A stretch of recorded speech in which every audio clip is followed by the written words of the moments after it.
بسم اللہ الرحمن الرحیم۔ ہمیں مثال ملتی ہے علامہ اقبال کی والدہ کے بارے میں۔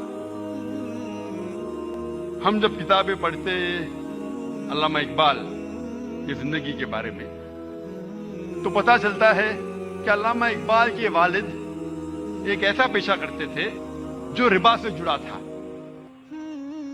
جو سود سے جڑا تھا، اور علامہ اقبال کی والدہ اسے بالکل پسند نہیں کرتی تھی۔ تو جب علامہ اقبال پیدا ہوئے،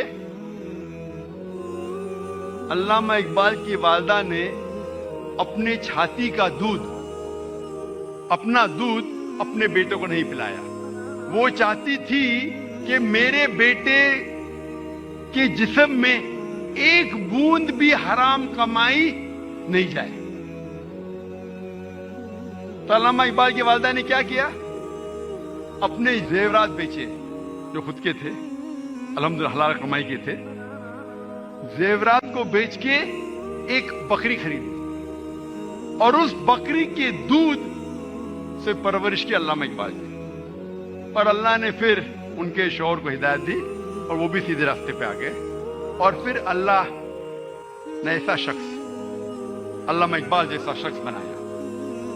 تو یہ مثال ہے والدہ کی، کس طریقے سے انہوں نے اپنے بچوں کی پرورش کی۔ ہمیں ہمارے بچے کو تعلیم دینا چاہیے۔